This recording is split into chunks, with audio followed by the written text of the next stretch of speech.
이것은 스승의 목소리이다. 외침과 어루만짐이다. 이 목소리가 회개하기를 원치 않는 사람들에게 말할 때에는 외침이 되고, 비록 불완전하더라도 하느님과 그분의 말씀을 찾아내려는 착한 뜻을, 하느님과 그분의 말씀을 찾아낸 다음에는 자기를 거룩하게 하려는 착한 뜻을 가진 사람들에게 말할 때에는 어루만짐이 된다. 이 사람들에게는 말씀이 친구의 어루만짐이 되고 예수의 축복이 된다. 하느님이시요 사람이신 그리스도의 시 제3권 공생활 둘째 해 상권 30 산상설교 진복 8단 제1부 1945년 5월 24일 예수께서는 사도들에게 말씀하시어 각자에게 자리를 정해서 군중을 인도하고 보살피게 하신다. 군중은 아침 일찍부터 올라오는데 병자를 안거나 들것에 실어서 데려오기도 하고 어떤 병자들은 목발을 짚고 어렵게 올라오기도 한다. 군중 가운데에 스테파노와 헤르마도 있다. 공기는 맑고 약간 차다. 그러나 해는 조금 쌀쌀한 이 산 공기를 이내 완화하였다. 이것은 아주 유리한 점이다. 그것은 해로 인해서 공기가 기분 나쁘지 않을 정도로 서늘하기 때문이다. 사람들은 두 봉우리 사이에 있는 계곡에 널려있는 돌과 바위에 앉고 어떤 사람들은 그대로 땅바닥에 앉으려고 이슬에 젖은 풀이 햇볕으로 마르기를 기다린다. 많은 군중이 있는데 그들은 팔레스티나의 모든 지방에서 왔고 각계각층의 사람들이다. 사도들은 군중 속에 섞여 있다. 그러나 풀밭과 벌통 사이를 왔다 갔다 하는 벌들처럼 가끔 선생님 곁으로 돌아와서 사정을 알려드리기도 하고 질문도 하며 선생님이 그들을 가까이서 보아주시는 즐거움을 맛보기도 한다. 예수께서는 계곡 안쪽에 있는 풀밭보다 좀 더 높은 곳으로 올라가셔서 암벽에 기대어 앉으셔서 말씀하기 시작하신다. 내가 1년 동안 전도하는 중에 이런 질문을 하는 사람이 여럿 있었습니다. 하지만 당신을 하느님의 아들이라고 말씀하시는 선생님은 하늘이 무엇인지, 나라가 무엇인지, 하느님이 어떤 분이신지 말씀해 주십시오. 우리는 막연한 개념을 가지고 있으니까요. 우리는 하느님과 천사들이 있는 하늘이 있다는 것을 압니다. 그러나 그것이 어떻게 생겼는지 우리에게 와서 말해주는 사람은 아무도 없습니다. 하늘의 문은 의인들에게도 닫혀 있으니까요 하고 도대체 나라란 무엇이고 하느님이란 무엇이냐고 묻는 사람까지도 있었습니다. 그래서 나는 나라가 어떤 것이며 하느님이 어떤 분이신지를 여러분에게 설명하려고 애썼습니다. 애를 쓴 것은 내 생각을 설명하기가 어려워서 그런 것이 아니라 여러 가지 상황으로 인해서 나라에 관하여는 여러 세기에 걸쳐 쌓이고 쌓인 일련의 관념체계와 충돌하는 진리를 여러분에게 수락하게 하기가 어렵기 때문이었고 하느님에 관하여는 그분의 성질의 숭고함 때문에 진리를 받아들이게 하기가 어렵기 때문이었습니다. 어떤 사람들은 또 이런 질문도 했습니다. 나라가 무엇이며 하느님이 어떤 분이라는 것에 대해서는 좋습니다. 그러나 어떻게 해야 나라와 하느님을 얻습니까? 하고 여기서도 나는 시나이 산의 율법의 참다운 정신을 여러분에게 설명하려고 애썼습니다. 이 정신을 자기의 것으로 만드는 사람은 하늘을 차지합니다. 그러나 여러분에게 시나이 산의 율법을 설명하려면 입법자와 그분의 예언자의 엄한 말투로 이해시켜야 합니다. 그분들이 율법을 지키는 사람들에게는 축복을 약속하시지만 복종하지 않는 사람들은 무서운 벌과 저주로 위협하십니다. 시나이 산의 발현은 무서운 것이었고 이 공포는 율법 전체에 반영되고 모든 시대와 모든 마음에 반영됩니다. 그러나 하느님은 입법자만이 아니시고 아버지이기도 하십니다. 아버지라도 무한히 인자하신 아버지이십니다. 아니 의심의 여지 없이 원죄와 여러 가지 격정과 죄로 인하여 그리고 가지가지 이기주의, 즉 여러분의 마음을 자극하는 다른 사람들의 이기주의와 여러분의 마음의 문을 닫게 하는 여러분 자신의 이기주의로 인하여 약해진 여러분의 영혼은 하느님의 무한한 많은 완전을 관찰할 만큼 높이 올라가지 못합니다. 그리고 다른 어떤 완전보다도 인자는 더구나 관찰하기에 이르지 못합니다. 이것이 사랑과 더불어 제일 사람들의 몫이 되지 못하는 덕행이기 때문입니다. 착함, 미워하지 않고 샘내지 않고 교만하지 않고 착하게 구는 것의 즐거움, 사랑하기 위해서만 바라보는 눈을 가졌다는 것, 오직 사랑의 행동을 하기 위해서만 내미는 손, 사랑의 말만을 하는 입술을 가졌다는 것, 특히 사랑만 가득 차 있어서 눈과 손과 입술로 하여금 사랑의 행위를 하지 않을 수 없게 하는 마음을 가졌다는 것은 얼마나 즐거운 일입니까? 여러분 중에서 가장 유식한 사람들은 하느님께서 아담에게 그와 그의 후손들을 위해 어떤 선물들을 주셔서 부유하게 하셨는지 압니다. 이스라엘의 자손들 중에서 가장 무식한 사람들까지도 우리에게 영이 있다는 것은 압니다. 불쌍한 이교도들만이 이 완전한 손님, 이 생명의 숨결, 우리 육체를 거룩하게 하고 우리 육체에 생명을 주는 이 하늘의 빛을 모릅니다.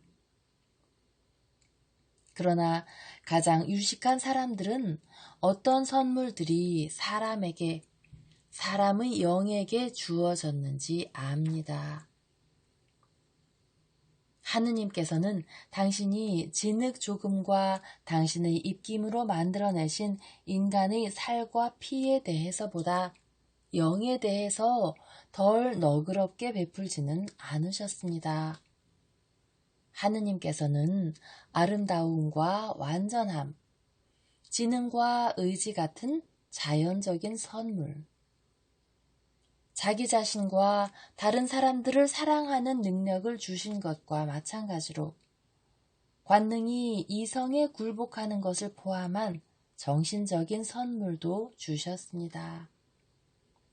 따라서 하느님에게 아담에게 주신 자유와 자신과 자기의 의지에 대한 자제력에는 관능과 격정의 타락한 예속이 스며들지 않았고 오히려 자기에 대한 사랑이 자유로웠고 의지가 자유로웠으며 여러분으로 하여금 사탄이 퍼뜨린 그 독을 느끼게 함으로써 여러분을 예속시키지 않는 정당한 즐거움이 자유로웠습니다. 사탄이 퍼뜨린 독은 넘쳐서 여러분을 맑은 물이 흐르는 하상 밖에 있는 진흙투성이 땅으로 육체적인 관능과 정신적인 감각의 열병이 술렁이는 건강에 해로운 습지로 이끌어 갑니다. 이것은 여러분에게 생각의 욕망도 역시 관능에서 온다는 것을 알게 하려는 것이었습니다. 또 그들은 초자연적인 선물, 즉 거룩하게 하는 은총, 고급의 운명, 하느님을 뵙는 은혜를 받았습니다.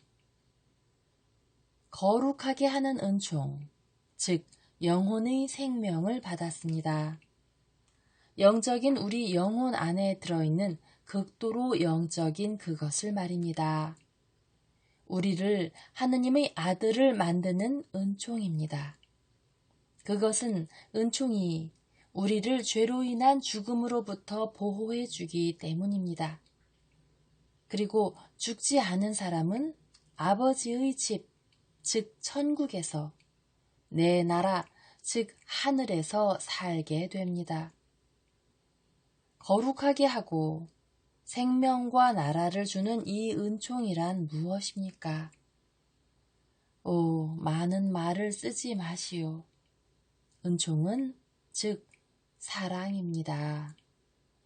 따라서 은총은 하느님입니다.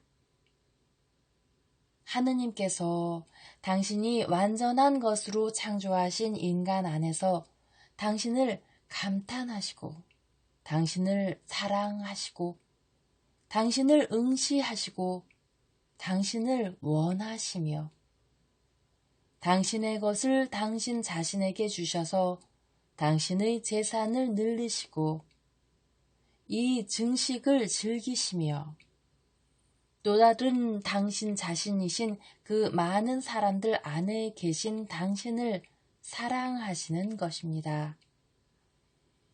오, 여러분, 하느님에게서 그분의 권리인 것을 빼앗지 마시오. 하느님의 재산인 것을 빼앗지 마시오. 하느님의 소원을 실망시키지 마시오. 하느님께서는 사랑으로 행동하신다는 것을 생각하시오. 여러분이 존재하지 않더라도 하느님은 여전히 무한하신 분이실 것이고 그분의 능력도 그로 인해 줄지 않을 것입니다. 그러나 하느님께서는 비록 당신의 무한한 범위, 끝없는 범위로 완전하시지만 사랑을 늘리기를 원하십니다. 그러나 당신을 위해서나 당신 안에서 늘리기를 원하시는 것이 아니고 하느님께서는 이미 무한한 분이시니까 그렇게 하실 수도 없을 것입니다. 당신의 피조물인 인간을 위해서 늘리기를 원하십니다. 이 인간이 은총을 줄 수 있게 하는 것, 즉 사랑을 벌써 내포하고 있는데도 그렇게 하기를 원하시는 것은 여러분이 그 사랑을 성인들과 같이 완전하게 지니고 하느님께서 당신 은총과 더불어 여러분에게 주신 보물창고에서 꺼낸 이 보물, 여러분의 모든 거룩한 행동과 성인다운 여러분의 영웅적인 온 생애로 불어나게 한 이 보물을 하느님께서 계신 무한히 큰 바다, 즉 하늘에 다시 부으라고 그러시는 것입니다.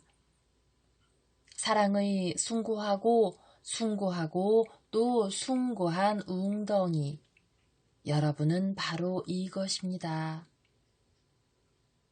그리고 여러분은 하느님이기 때문에 하느님과 같이 영원함으로 여러분의 존재에는 죽음이 주어지지 않았습니다. 여러분은 존재할 것이고 여러분의 존재는 끝이 없을 것입니다. 그것은 여러분 자신의 공로로 부유하게 되어서 여러분에게로 돌아와서 여러분에게 굉장히 많은 영향을 준 거룩한 영들과 같이 불멸의 존재이기 때문입니다. 여러분은 살고 또 길러주고 살고 또 부유하게 하며 살고 또 지극히 완전한 영이신 하느님으로부터 처음으로 어머니 젖을 먹는 갓난아이에 이르기까지의 영들의 일치라는 저 지극히 거룩한 것을 형성합니다. 유식한 사람들은 마음속으로 나를 나쁘게 판단하지 마시오. 이렇게 말하지 마시오. 저 사람은 미친 사람이고 거짓말쟁이이다. 죄가 우리에게서 은총을 없애버렸는데 우리 안에 은총이 있다고 말하는 것을 보면 미친 사람이 틀림없고 우리가 벌써 하느님과 일치해 있다고 말하니 거짓말을 하는 것이다 하고, 죄가 있는 것은 사실이고 갈라짐이 있는 것도 사실입니다. 그러나 구세주의 능력 앞에서는 아버지와 아들들 사이에 잔인한 갈라짐인 죄가 새로운 삼손에게 흔들린 벽과 같이 무너질 것입니다. 나는 벌써 그 벽을 붙잡아서 흔들고 있고 벽은 흔들거리고 있습니다. 그리고 사탄은 내 능력에 대항해서 아무것도 할 수가 없고 그에게서 수많은 먹이가 빠져나가고 사람을 죄로 끌어들이는 것이 더 어려워지는 것을 보고 화가 나고 힘은 없고 해서 몸을 떱니다. 그것은 내 주선으로 여러분을 내 아버지께로 데려가고 내 피 흘림과 내 고통으로 여러분이 깨끗하고 힘있게 되면 은총이 생기 있고 발랄하고 강력하게 여러분에게 돌아올 것이고 여러분이 원하면 승리자가 되겠기 때문입니다. 하느님께서는 여러분에게 어떤 생각을 강요하지 않으시고 여러분을 거룩하게 되라고 강제로 시키지는 않으십니다. 여러분은 자유가 있습니다. 그러나 하느님께서는 여러분에게 힘을 도로 주십니다. 여러분을 사탄의 지배에서 구해 주십니다. 지옥의 멍에를 다시 지든지 여러분의 영혼에 전사의 날개를 달아주든지 그것은 여러분에게 달렸습니다. 여러분이 나를 형제로 생각해서 내가 여러분을 인도하고 불멸의 양식으로 여러분에게 양분을 주게 하는 것은 순전히 여러분에게 달렸습니다. 시나이 산의 엄격한 길보다 더 쉬운 다른 길로 해서 어떻게 하느님과 하느님의 나라를 얻을 수 있단 말인가 하고 여러분은 말합니다. 다른 길이 있지 않고 이 길이 있습니다. 그러나 이 길을 위협의 관점에서 보지 말고 사랑의 관점에서 봅시다. 죄를 기다리면서 죄를 짓지 않을 수 없다고 떨면서 만일 이것을 하지 않으면 나는 불행할 것이다 하고 말하지 말고 오히려 만일 이것을 하면 나는 매우 행복할 것이다 하고 말합시다. 그리고 초자연적인 기쁨의 충동으로 마치 가시가 많은 덤불에서 장미꽃이 피어나듯이 율법을 지키는 데에서 생겨나는 저 진복을 향하여 기쁘게 돌진합시다. 마음으로 가난하면 나는 지극히 행복할 것이다. 그러면 하늘나라가 내 것이니까. 온유하면 나는 지극히 행복할 것이다. 내가 땅을 차지할 것이니까. 반감을 가지지 않고 울 수 있으면 나는 지극히 행복하다. 내가 위로를 받을 테니까. 육신을 배불리 먹이는 빵과 포도주보다도 옳은 일에 줄이면 나는 지극히 행복할 것이다. 정의가 나를 배부르게 할 테니까. 자비를 베풀면 나는 지극히 행복할 것이다. 나는 하느님의 자비를 얻을 테니까. 마음이 깨끗하면 나는 지극히 행복할 것이다. 하느님께서 깨끗한 내 마음을 굽어보실 것이고 나는 하느님을 뵙게 될 테니까. 평화의 정신을 가지면 나는 지극히 행복할 것이다. 내가 평화와 사랑 속에 있을 것이고 또 하느님은 당신과 같은 사람을 사랑하시는 사랑이시기 때문에 나를 당신 아들이라고 부르실 테니까. 정의에 충실하였기 때문에 박해를 받으면 나는 지극히 행복할 것이다. 내가 받은 이 세상의 박해를 보상하시려고 하느님께서 하늘나라를 내게 주실 테니까. 하느님, 제가 당신의 아들이라는 것을 알고 사람들이 저를 모욕하고 비난하면 저는 지극히 행복할 것입니다. 이것은 제게 슬픔을 갖다 주지 않고 기쁨을 갖다 주게 될 것입니다. 이로 인해서 저는 당신의 가장 훌륭한 종들인 예언자들과 같은 수준에 놓이게 될 것이고 그들과 더불어 제 것인 하늘에서 그들의 것과 같은 크고 영원한 상급을 받게 될 것이라고 굳게 믿기 때문입니다.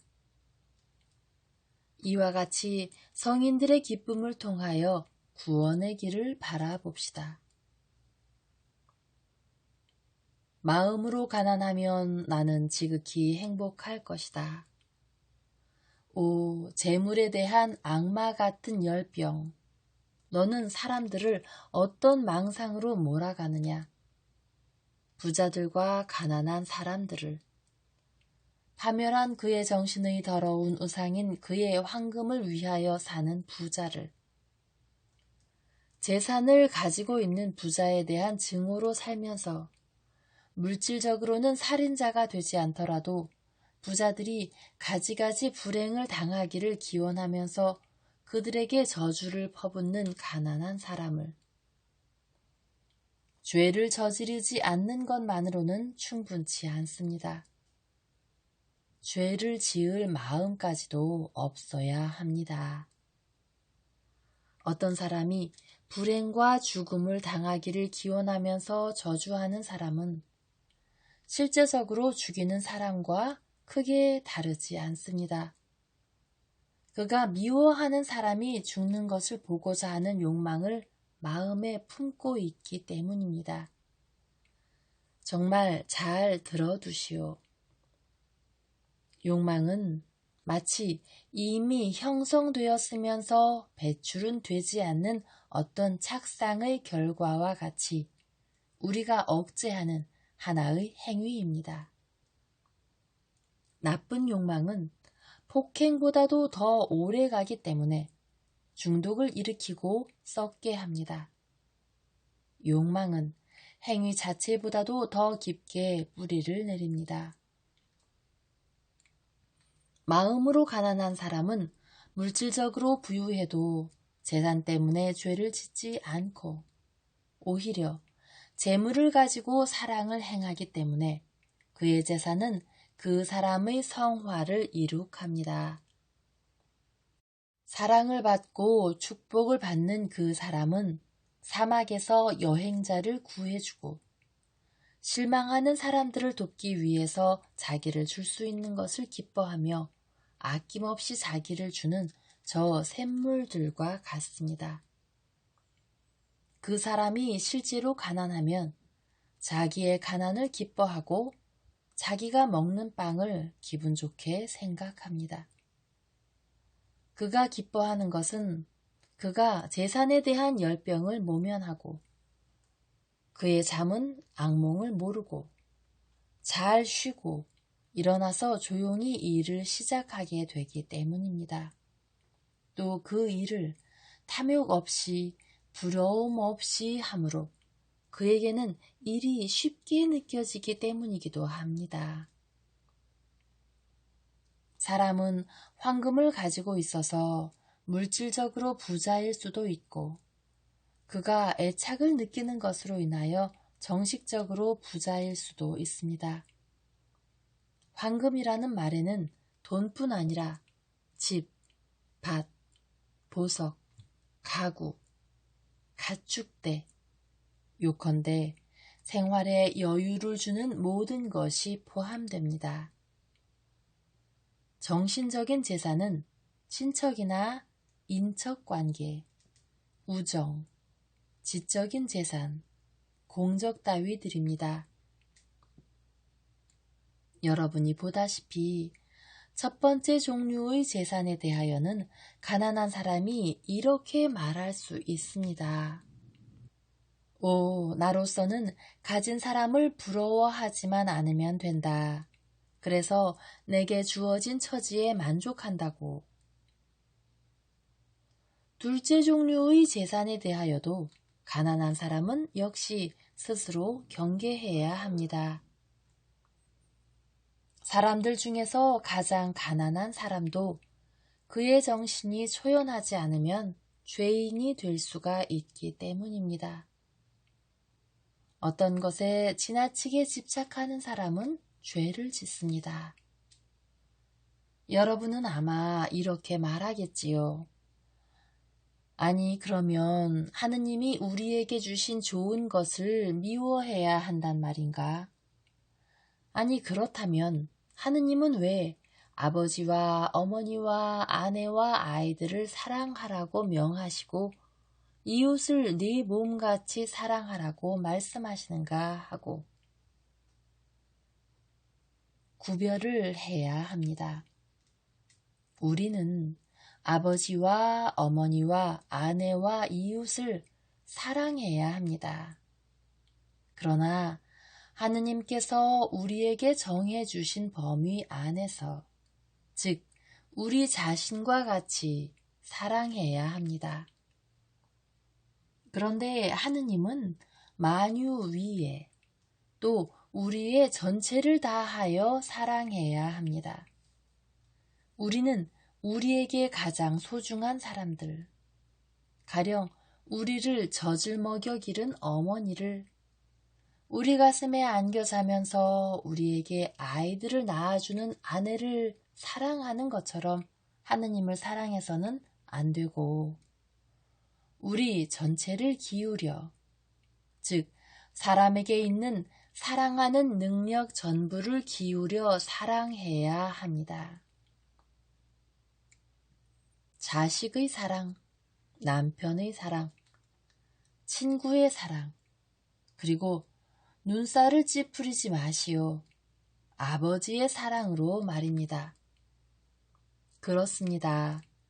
하느님의 이익을 위하여 우리는 아버지가 자식들에 대해 쏟는 것과 같은 정성을 쏟아야 합니다.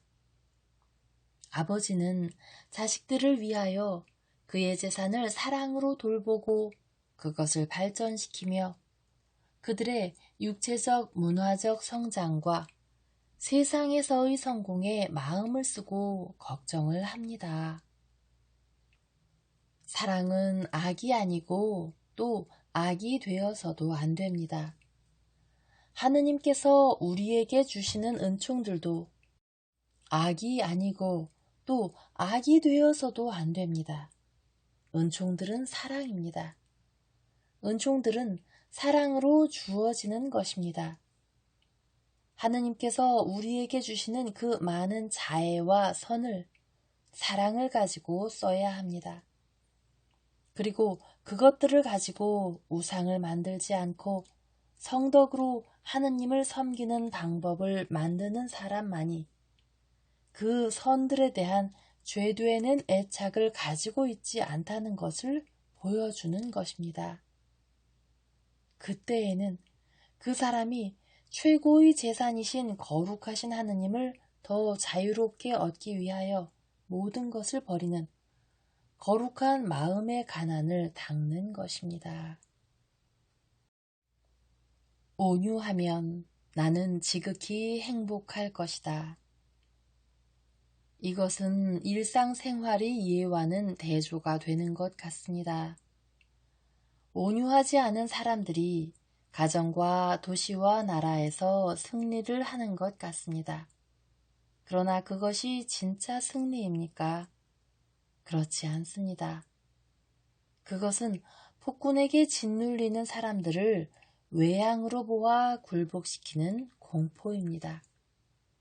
그러나 실상은 폭군에 대한 반란의 폭발을 가리는 베일에 지나지 않습니다.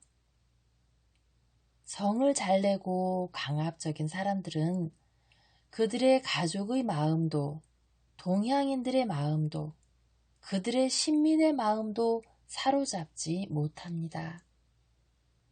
그들은 내가 이러이러한 말을 했다고 하는 그 선생들은 사람들의 지성과 정신이 자기들의 가르침을 따르게 하지 못하고 오히려 독학자들밖에 양성하지 못합니다. 이 독학자들은 그들이 그 존재를 짐작하고 그들에게 강요되는 지식과는 반대로 되는 지혜나 지식의 닫힌 문을 열 수 있을 열쇠를 찾는 사람들입니다.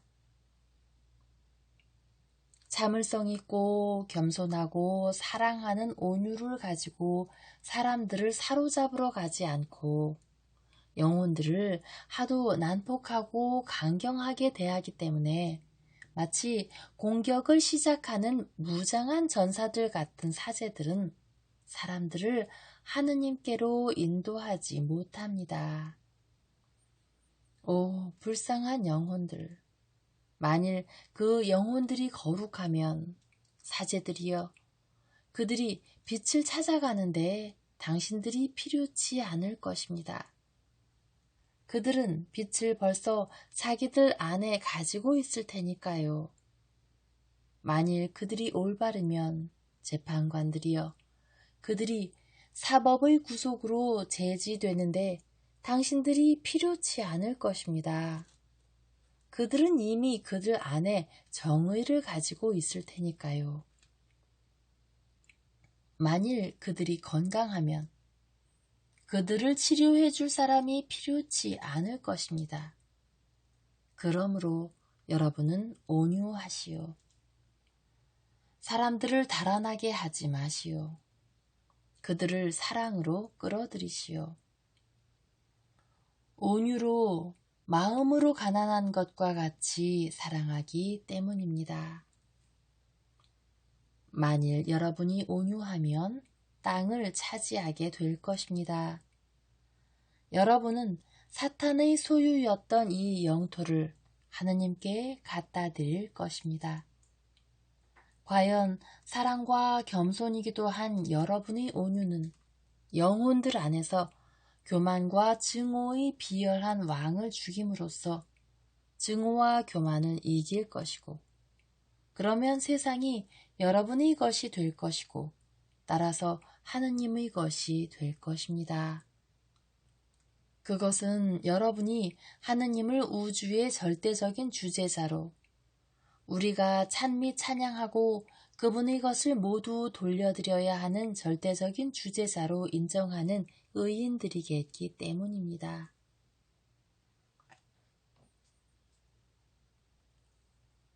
반감을 가지지 않고 울 줄 알면 나는 지극히 행복할 것이다. 이 세상에는 고통이 있고 고통은 사람에게서 눈물을 자아냅니다. 처음에는 고통이 없었습니다. 그러나 사람이 고통을 이 세상에 가져왔고 그의 지능과 타락으로 인하여 가지가지로 그 고통을 크게 하려고 했습니다.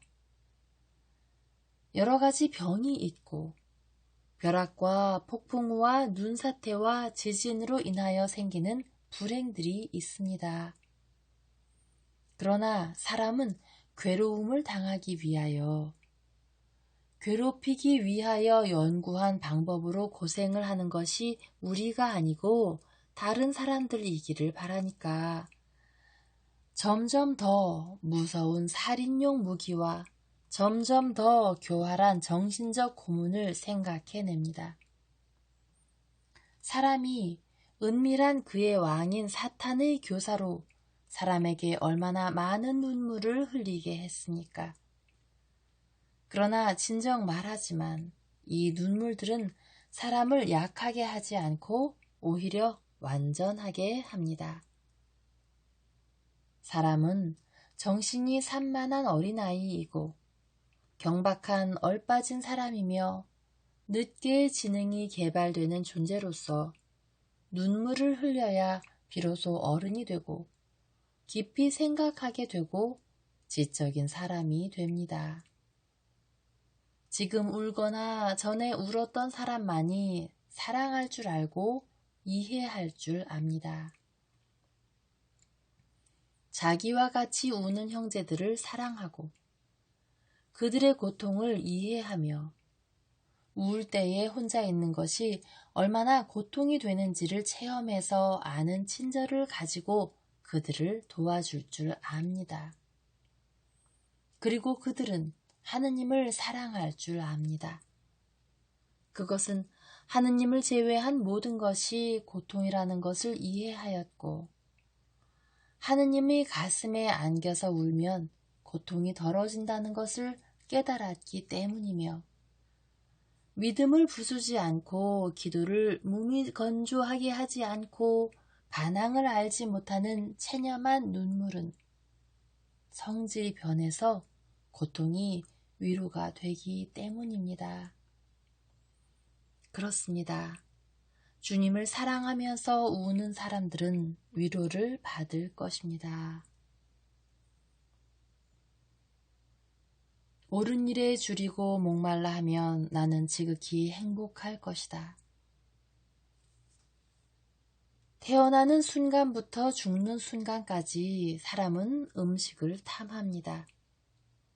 사람은 나면서 젖을 물려고 입을 벌리고 임종의 짓누르는 고통 속에서도 기운을 회복할 것을 먹으려고 입술을 벌립니다. 사람은 먹기 위하여 일을 합니다. 땅은 사람에게 어마어마하게 큰 젖과 같아서 죽을 것을 위한 양식을 달라고 끊임없이 땅에 청합니다. 그러나 사람이란 무엇입니까? 동물입니까? 아닙니다. 하느님의 아들입니다. 긴 세월 또는 짧은 세월을 귀양살이를 하지만 그래도 사람이 거처를 옮긴다고 해서 그 생명이 끝나는 것은 아닙니다. 마치 호두 속에 호두 알맹이가 있는 것과 같이 생명 안에 또 생명이 있습니다. 호두 껍질이 호두가 아니고 속 알맹이가 호두입니다. 만일 여러분이 호두 껍질을 심으면 아무것도 나지 않습니다. 그러나 살이 있는 호두알을 심으면 큰 나무가 생깁니다. 사람도 이와 같습니다. 불멸의 것이 되는 것은 육체가 아니라 영혼입니다. 그리고 영혼을 불멸로 이끌어가기 위해서는 영혼에 양분을 주어야 하는데 영혼은 육체도 지극히 행복한 부활로서 불멸의 것이 되게 할 수 있습니다. 영혼의 양식은 지혜와 정의입니다. 지혜와 정의는 튼튼하게 하는 액체와 음식처럼 흡수됩니다. 이것으로 양분을 취하면 취할수록 지혜를 차지하고 정의를 알고자 하는 거룩한 탐욕이 커집니다. 그러나 이 거룩한 욕구를 개걸스럽게 탐하는 영혼이 배불리 먹을 날이 올 것입니다. 그 날이 올 것입니다. 하느님께서는 당신 자식에게 당신을 주실 것이고 그를 직접 당신 가슴에 갖다 대실 것이며 하늘에 간 자식은 하느님 자신이신 놀라운 어머니의 품에서 배불리 먹을 것이고 다시는 절대로 시장길을 느끼지 않고 하느님의 품에서 지극히 행복하게 쉴 것입니다. 어떤 인간 지식도 이 숭고한 지식에 이르지 못합니다. 지능의 호기심은 만족을 얻을 수 있습니다. 그러나 영의 욕구는 만족을 얻을 수 없습니다. 그리고 쓴 젖통에는 혐오를 느끼고 입을 떼고 하느님께서 오지 않는 음식을 먹기보다는 배가 고파 고통을 당하는 것을 낫게 여깁니다. 하느님을 찾거나 갈망하는 여러분은 아직 걱정도 하지 마시오. 끝까지 충실하시오. 그러면 여러분을 사랑하시는 분이 여러분을 만족하게 하실 것입니다.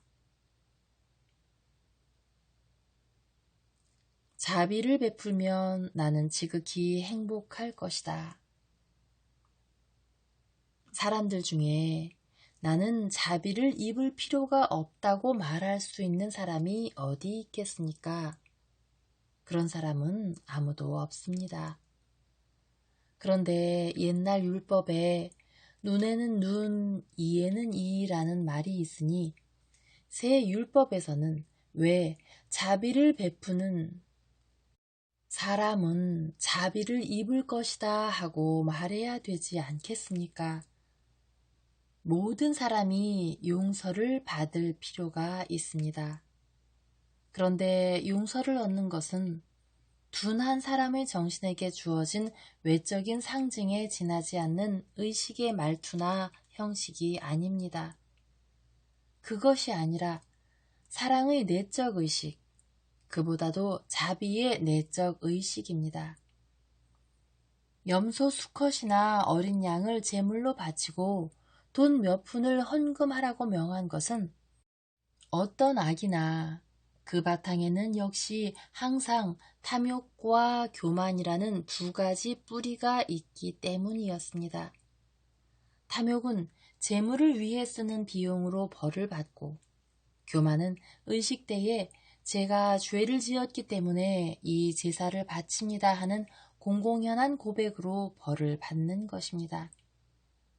그리고 이것은 또 올 시대와 시대의 표들을 예고하기 위하여 행해졌고, 피를 흐르게 한 것은 사람들이 죄를 없애기 위하여 흘릴 거룩한 피의 상징입니다. 그러므로 굶주리고 헐벗고 집 없는 사람들에 대해서 자비로울 줄 아는 사람, 그들 자신과 같이 있는 다른 사람들을 괴롭히는 나쁜 성격을 가진 사람들이라는 한층 더 불쌍한 사람들에게 자비를 베풀 줄 아는 사람은 지극히 행복합니다. 자비를 베푸시오. 용서하고 동정하고 구조하고 가르치고 도와주시오. 여러분은 수정탑에 들어박혀서 나는 깨끗하다, 나는 죄인들 있는 대로 내려가지 않겠다고 말하지 마시오. 나는 부자이고 행복하다. 그래서 다른 사람들이 불행에 대해서 말하는 것을 듣고 싶지 않다고 말하지 마시오. 여러분의 재산과 여러분의 건강과 여러분 가정의 안락이 센 바람에 흩어지는 연기보다도 더 빨리 사라질 수 있다는 것을 생각하시오. 그리고 수정탑은 돋보기 구실을 해서 여러분이 군중 속에 섞여 있으면 눈에 띄지 않고 지나갈 수 있었을 것이, 여러분이 혼자 따로 떨어져 사방에서 채광이 잘 되는 수정탑에 들어있으면 숨길 수가 없게 되리라는 것을 기억하시오. 은밀하고 계속적이고 거룩한 속죄의 제사를 드리고 자비를 얻기 위하여 자비를 베푸시오. 마음이 깨끗하면 나는 지극히 행복할 것이다. 하느님께서는 깨끗함 자체이십니다. 천국은 깨끗함의 나라입니다. 부정한 것은 아무것도 하느님이 계신 하늘에 들어갈 수 없습니다. 따라서 만일 여러분이 부정하면 하느님의 나라에 들어가지 못할 것입니다. 그러나 이 얼마나 기쁜 일입니까? 하느님께서 당신 자녀들에게 주시는 미리 맛보는 기쁨입니다. 깨끗한 사람은 이 세상에서부터 하늘나라를 차지하기 시작합니다. 그것은 하느님께서 깨끗한 사람을 굽어보시고 그래서 이 땅에서 사는 사람이 그의 하느님을 뵙게 되기 때문입니다. 그 사람은 인간의 사랑의 맛을 알지 못합니다. 그러나 하느님의 사랑을 황홀경에 이르기까지 맛봅니다. 그 사람은 이렇게 말할 수 있습니다. 저는 당신과 같이 있고 당신은 제 안에 계십니다. 그러므로 저는 당신을 차지하고 있고 제 영혼의 정배로 알고 있습니다 하고 하느님을 차지하고 있는 사람은 그를 거룩하게 하고 지혜롭게 하고 힘있게 하는 그 자신으로서는 설명할 수 없는 변화를 겪게 됩니다. 그의 입술에는 말의 꽃이 피고 그의 행위는 피조물에게서 오지 않고 그의 안에 살고 계신 하느님에게서 오는 능력을 가집니다. 하느님을 보는 사람의 생활은 어떤 것입니까? 진복입니다. 그런데 여러분은 역겨운 부정으로 이런 선물을 포기하려고 하겠습니까? 평화의 정신을 가지면 나는 지극히 행복할 것이다. 평화는 하느님의 특성 중에 하나입니다. 하느님께서는 오직 평화 안에만 계십니다. 평화는 사랑이고 전쟁은 증오이기 때문입니다. 사탄은 증오입니다. 하느님은 평화이십니다. 성마른 성향을 가지고 걸핏하면 감정의 격동을 일으키는 사람은 아무도 자기가 하느님의 아들이라고 말할 수 없고 하느님께서도 그런 사람을 당신 아들로 인정하실 수 없습니다. 그럴 뿐 아니라 자기 자신이 감정의 격동을 일으키지 않더라도 다른 사람이 일으킨 폭풍우를 그의 큰 평화로 가라앉히는데 이바지하지 못하는 사람도 마찬가지로 자기를 하느님의 아들이라고 말할 수 없습니다. 평화를 사랑하는 사람은 입을 다물고 있어도 평화를 풍깁니다. 자기 자신을 억제할 줄 알고 하느님까지도 뜻대로 한다고 감히 말하고 싶은 그 사람은 자기의 빛을 등불처럼 가져가고 그의 향기를 향로처럼 가져가며 그의 액체를 가죽 부대처럼 담고 있어서 폭발하는 원한의 구름 속에 빛을 밝혀줍니다. 그는 공기에서 격한 감정의 가스를 몰아내서 깨끗하게 하고 하느님의 아들들에게서 풍겨나오는 평화의 정신이라는 저 기분 좋은 기름으로 소송의 성난 파도를 가라앉힙니다. 하느님과 사람이 여러분을 그렇게 부를 수 있게 하시오. 정의를 사랑했기 때문에 박해를 받으면 나는 지극히 행복하다. 사람은 하도 악마같이 되어서 선이 있는 곳 어디서든지 그 선을 미워하고 마치 착한 사람이 침묵을 지키고 있는 것까지도 자기를 비판하고 비난하는 것처럼 여겨 착한 사람을 미워하게끔 되었습니다. 사실 어떤 사람의 착함이 악인의 악의를 한층 더 더럽게 보이게 합니다. 사실 진짜 믿는 사람의 믿음은 가짜 믿는 사람의 위선을 한층 더 생생하게 드러나게 합니다. 사실 그의 생활 태도로 끊임없이 정의를 위하여 증언하는 사람은 불의를 저지르는 사람들에게 미움을 받지 않을 수가 없습니다. 그러니까 정의를 사랑하는 사람들에게 대하여 분노를 터뜨리는 것입니다. 여기서도 전쟁에서와 마찬가지입니다. 사람은 사랑의 거룩한 기술이 진보하기보다는 박해하는 악마적인 기술이 더 진보합니다. 그러나 그는 생명이 짧은 그것밖에 박해할 수가 없습니다. 사람의 안에 있는 영원한 것은 함정을 모면하고 그로써 박해라는 사실에서 더 기운찬 생명력을 얻게 됩니다. 상처를 통해서 또는 박해를 당하는 사람을 피로하게 만드는 궁핍 때문에 생명이 빠져나가기는 합니다. 그러나 피는 미래의 왕의 주홍빛 옷이 되고 궁핍은 하느님께서 당신 순교자들을 위하여 마련하신 옥좌에까지 올라가는 사다리의 가로장 하나하나가 되는 것입니다. 순교자들에게는 하늘나라의 훌륭한 자리가 마련되어 있습니다. 모욕을 당하고 중상을 당하면 나는 지극히 행복할 것이다. 여러분의 이름이 마땅히 하늘나라의 책에 적히게 할 일만 하시오. 그 책에는 사람들이 거짓말이나 받을 자격이 가장 없는 사람들에게 주어지는 찬사에 따라서 이름이 적히지 않습니다.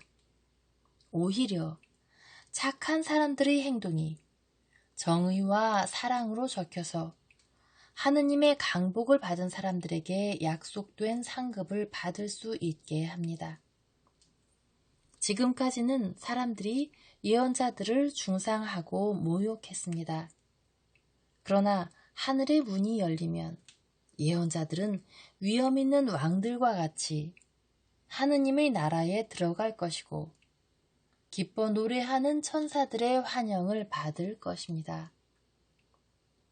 여러분도 하느님의 사람이 되었다고 해서 모욕을 당하고 중상을 받으면 여러분도 하늘나라에 개선할 것이고 때가 다 지나가고 하늘나라가 가득 차면 그때에는 눈물 한 방울 한 방울이 여러분에게 소중하게 느껴질 것입니다. 그것은 내가 여러분에게 아버지의 이름으로 약속하는 그 영원한 영광을 여러분은 그 눈물로 얻을 테니까 말입니다. 자, 이제는 가시오. 내일 여러분에게 또 말하겠습니다. 병자들만 남아있도록 하시오. 내가 그들의 고통을 구해주게. 평화가 여러분과 함께 있기를 바랍니다. 그리고 구원에 대한 묵상을 사랑의 방법으로 해서 여러분이 하늘나라로 들어가는 길에 들어서기를 바랍니다.